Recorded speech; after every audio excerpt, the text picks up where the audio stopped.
girdžiu save.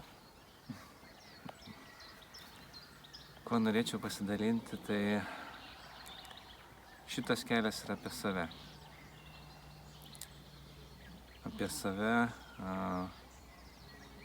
apie savęs pažinimą, koks esi, iš ko susidarai, taip kaip koks būna skulptorius ir įrankių rinkinys. Ir įrankiai visi sudėti į tokius kišenėlės. Tai viskas būna susukta, tai mes matom save tokį gniužulą įrankių. Tai va čia šitie mokymai, šitas laikas yra, kada mes išvyniojam save ir matom, kas su kuo. Pats klausiau, čia atvažiuodamas, ar pasikeitė gyvenimas tų, kurie sudalyvavo čionais. Tai pasikeitė. Bet pasikeitė į tą prisiminimą vaikystėje turbūt, kokiu kažkada save anksčiau jautėjai. Iš vis kada jautėjai. Laikas jausti save, laikas pažinti save ir jeigu rasit tikslą savį, dėl ko čia ateinat, tai jį, manau, ir surasit.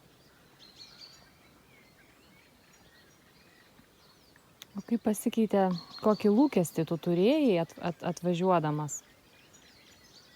Kaip prasidėjo mokymai ir kaip keitėsi, ar keitėsi metų eigoj tas suvokimas savo tikslo?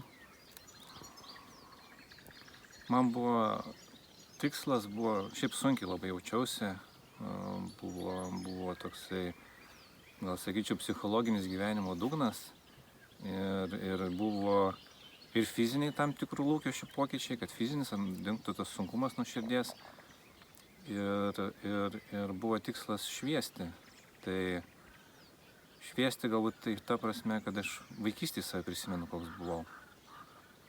Tai va, tikslas buvo atkurti save tokį, kokį kažkada buvau, kaip vaikas, kaip buvau. Nebesusikaustęs, neįsitempęs, nejausdamas visų spaudimų, kokio aš turiu būti, o tiesiog kokio aš viduje esu.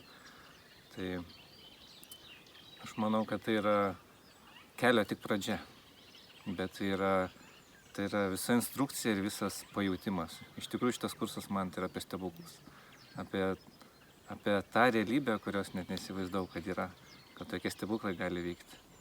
Tai labai linkiu patirti tos stebuklus. Gal norėtum kažką palinkėti tiem, kurie eis po tavęs?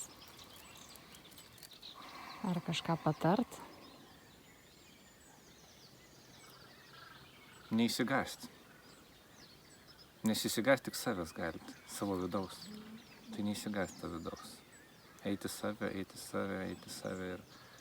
ir po truputėlį viskas išjudės ir viskas bus gerai. Tai neįsigąsti palinkėsiu.